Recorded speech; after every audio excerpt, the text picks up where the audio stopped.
We're talking about the rankings. This is how we're doing it now. I don't care how staticky it is. This is our intro. This is how we're doing it forever. Welcome to the Fantasy Underdogs. Welcome to the Fantasy Underdogs podcast. We should do rankings.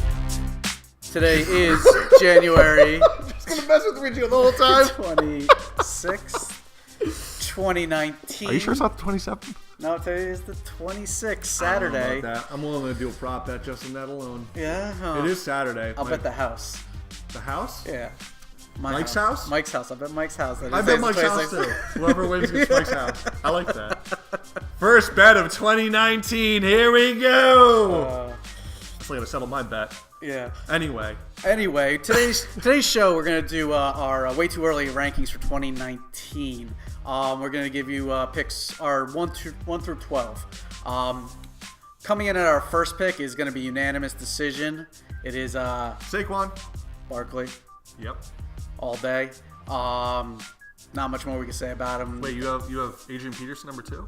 I was considering it, but then I found out he was fired. 35 years old. And at number 2, I chose Mr. Christian McCaffrey. Oh, that was interesting. Did you see that guy on Instagram? I know, man. He took you to task for that. He did, but he obviously didn't see that Christian McCaffrey ended the season as the number 2 fantasy running back. This was also, my ranking was before the Cam Newton news about the shoulder surgery.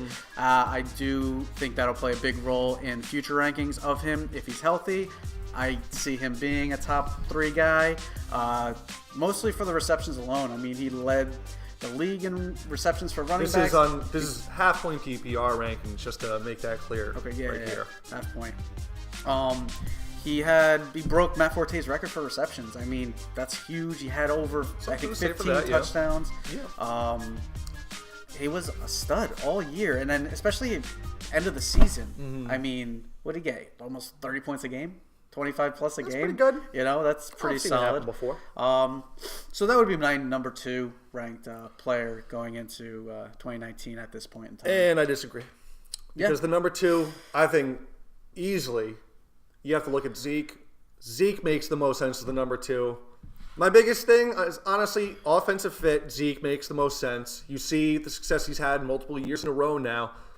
Amari Cooper being added, you got the continuity in the offense. Like, it makes the most sense for him to be there. Whereas Christian McCaffrey, he's a wee man. He's a wee little man. Not really. Did you see him bench press at his combine? That doesn't matter. I bench press more than that. I'm fat. Come on. He's elusive, bro. He's quick. He's shifty. Elusive, yeah, until his ACL tears. Like, that's what's going to happen next year. I'll do a bet right there. He's going to tear something in his name next year. I mean, like I said, with not the gonna take that McCaffrey workload. thing, It's not the gonna McCaffrey thing, he had the workload. He got one season. One season, but the workload's there. That's what I'm saying, and he survived the workload. My big thing is 1 year. That's fine. He's not going to do it a second year in a row. It's not going to happen. He'll get fed the ball just like he did this past year, but is he going to withstand it? Well, that's my argument. See, the offensive line needs to be better. If they draft the offensive line and Cam is healthy, I could see him easily being 2 big ifs. I don't want that many ifs at my number 2 pick. Last time I checked, it was January, brother. Yeah. It's too early. It's way too early. All right. So let's do number 3 now. We differentiate here as well. You have Todd Gurley, number 3. Okay. So my defense in Todd Gurley, how can you not put him there? I do understand, the back half of the season, your fantasy playoffs, even in the NFL playoffs, you don't see him playing that much. Why? Maybe he is hurt. I don't know. CJ Anderson. But you see how effective CJ Anderson is behind that line. Just imagine what Todd Gurley could do. He did that for 15 weeks, 14 weeks for you in the regular season. He did it last year.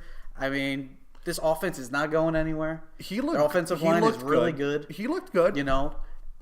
There's some interesting thing, though, is I've been watching, I'm trying to remember the video I was watching, but it was showing basically, like, if you were comparing, I know we both have Saquon number 1, but the amount of yards created by that offensive line in that system was a full yard more per carry for the Rams than it was for the Giants.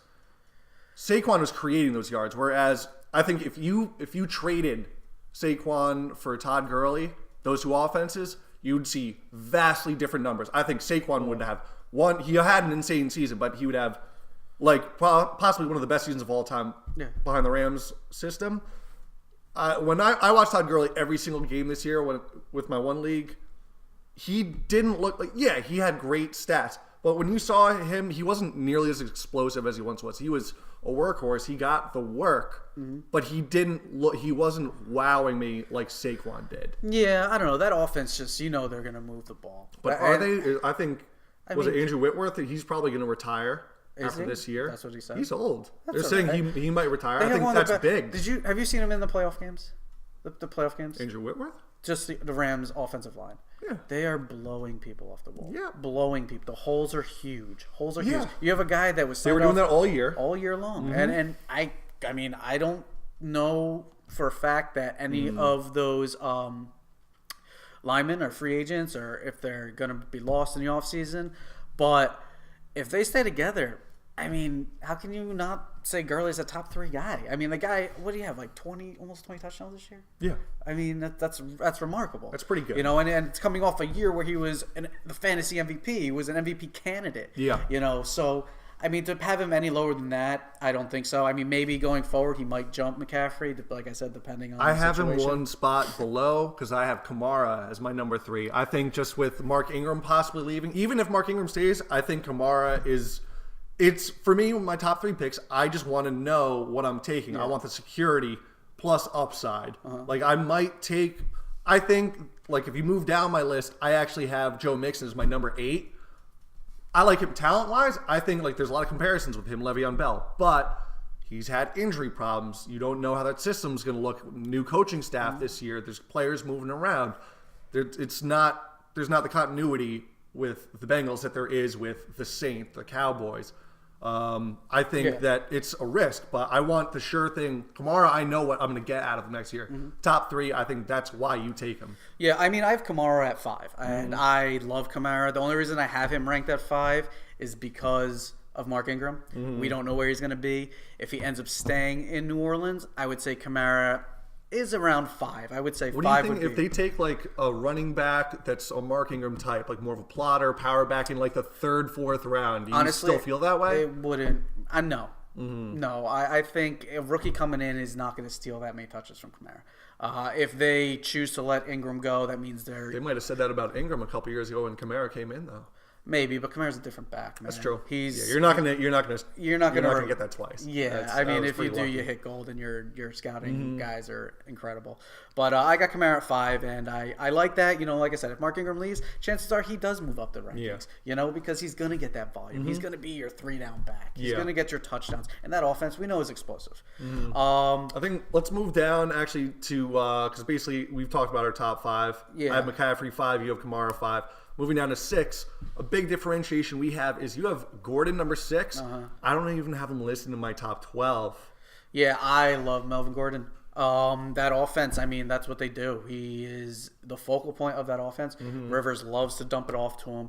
He's gonna run the ball. He looks explosive. You know, I mean, he didn't look at that explosive after the knee injury, but you know, we do know his potential and what he can do. That first half of the season, is his upside. He was you phenomenal. saw it this year and the year before that. You saw it firsthand. He's done it numerous years. I mean, for me, he's definitely a first-round guy. He's definitely a top running back. He's gonna get the touches. The competition behind him is okay, but he's not gonna lose that many touches to you know Austin Eckler or Justin Jackson if he's healthy.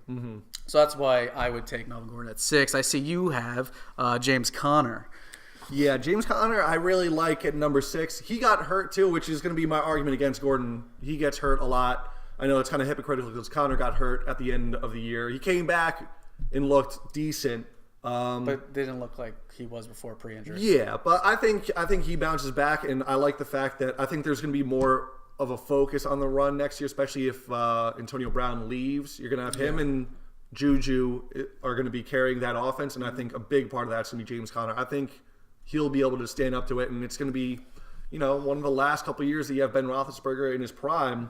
I think they're going to have to lean on him just to preserve Ben Roethlisberger for an attempt to make the playoffs. So I have James Conner further down the list at 10, but my biggest concern is the Antonio Brown situation in Pittsburgh.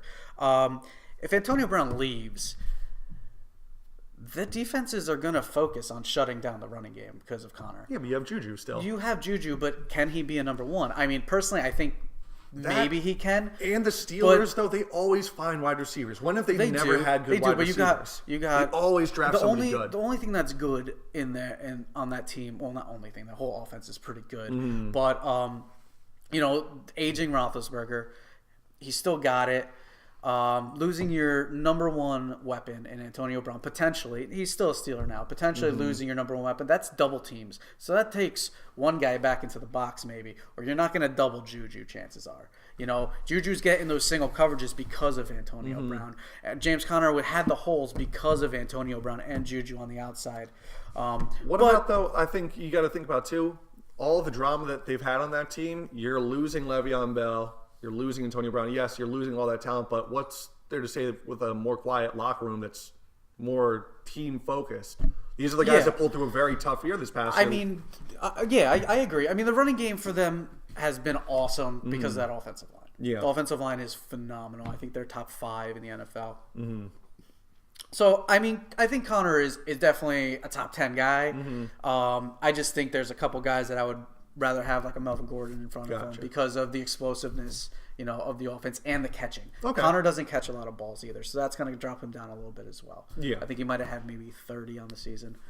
I forget what the number was. He seemed good catching the ball. They just didn't utilize him as much. But now they have Jalen Samuels, who they also like out of the backfield. He looked good. Out of the backfield. But they always use the number one guy. Yeah, when they have him healthy, they do that. But it's good to see that's another thing that I could actually point to with Connor is you have a solid handcuff that you can rely on. Like there's some running backs, like when you have Saquon, do you trust the guy behind him? With Zeke, do you trust the guy behind him? Kamara, I probably would. Gurley, probably would, just because of the system, period. McCaffrey, I don't even know who the backup is.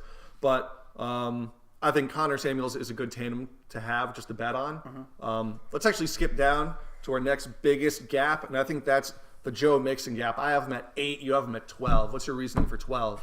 I just like the other guys that I have ranked ahead of them better. The more sure things than Joe Mixon? Yeah, we both got Hopkins at 7. I personally think he's the best receiver in NFL right now. I mean, maybe not overall best receiver, but best fantasy receiver as far as targets go. And, I mean, the guy's got incredible hands. He catches everything. Watson loves him. The chemistry is great between those two guys.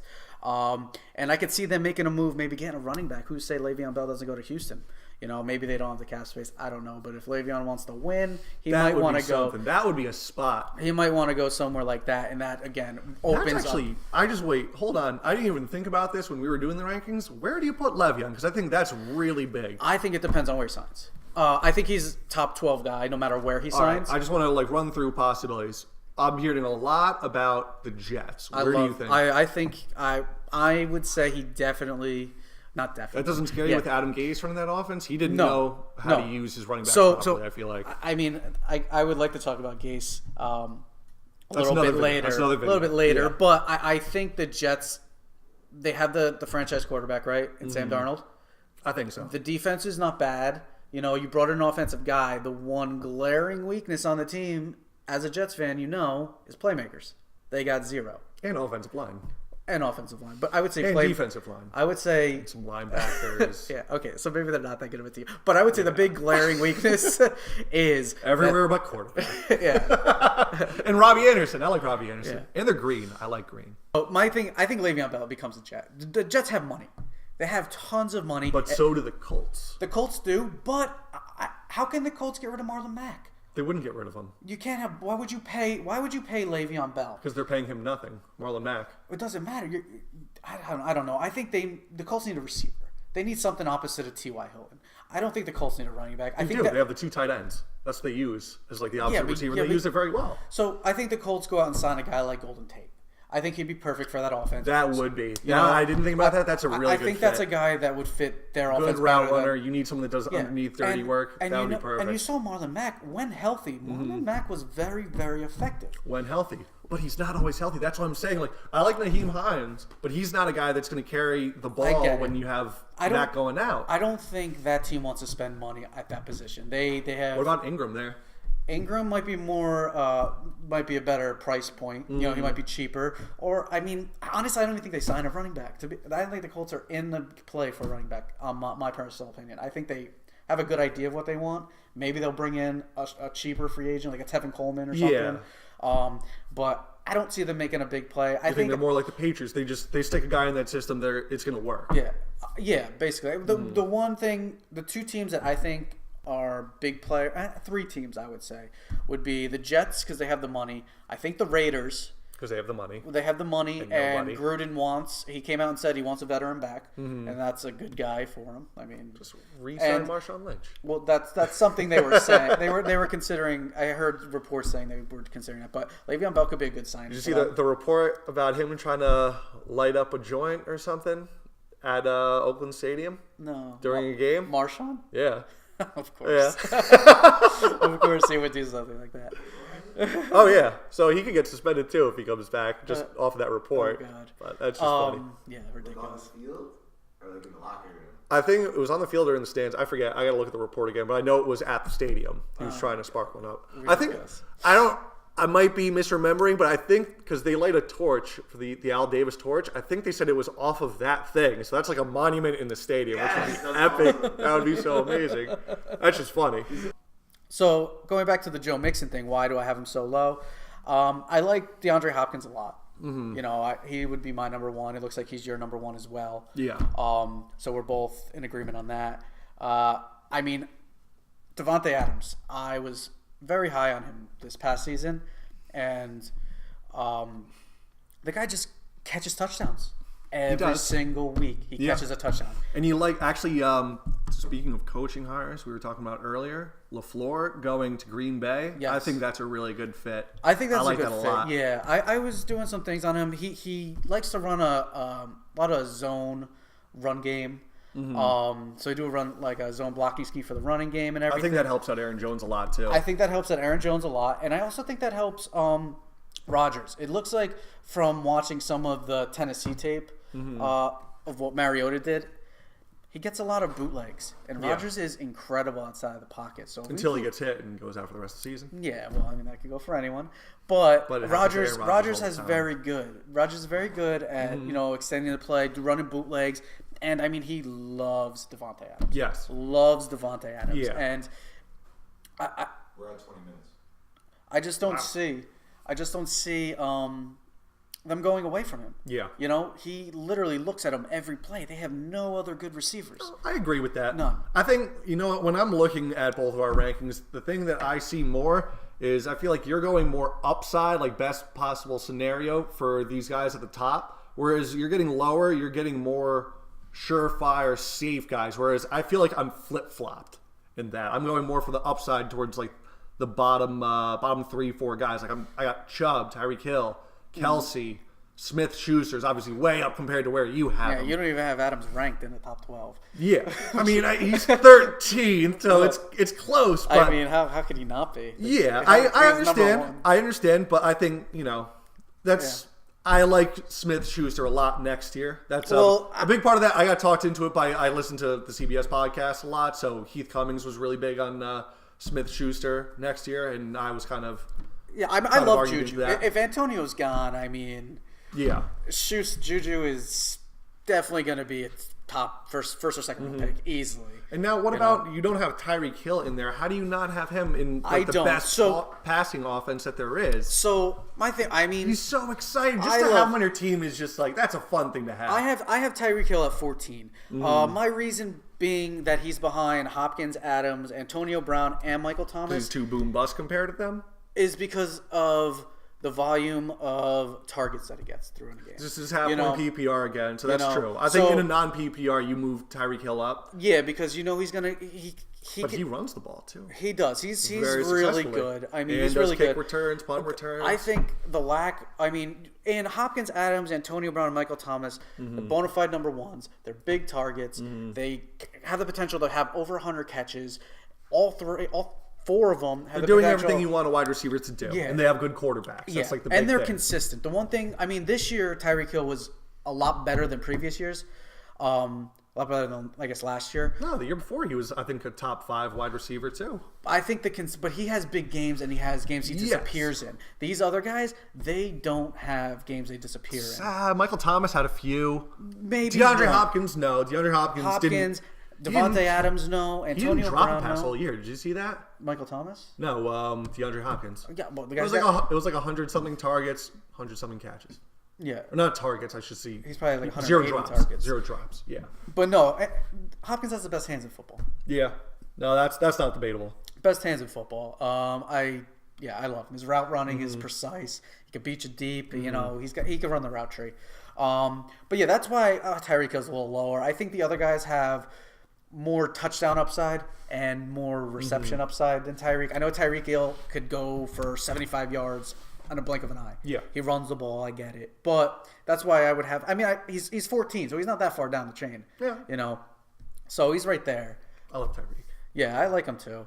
One question that I have for you is you have Kelsey at 11. Mm-hmm. Tight ends going in the first round have not been very good values. Why do you? Not true. Not true at all. I think in the past when you saw Jimmy Graham and Gronk go in the first round, they returned value for you when they were healthy. That's the big thing. Yeah. Kelsey's always healthy. And he's in a better offense than I think Jimmy Graham or Gronk have ever been in. You would take him over a guy like Devontae Adams. You would take yes, him just because there's 3 tight ends this year that are worth having. Who's number 4? That's my question. Who's your number 4 tight end? Yeah, I mean at this point probably. It's all speculative. What, Ebron? That's so iffy. He had tons of games where he had 0. Yeah, that's risky. I get it. No, there's the tight end position is something that we're not. When you have that swing about. pick, that's what I'm saying. I would love to have if you have Kelsey there, like with what's left there, depending on how your draft goes. I'm taking him and I'm taking a running back, and I think that's a great pairing. Or even if I'm doing like an auction draft, I think like basing so you're still your draft around those two kind of guys.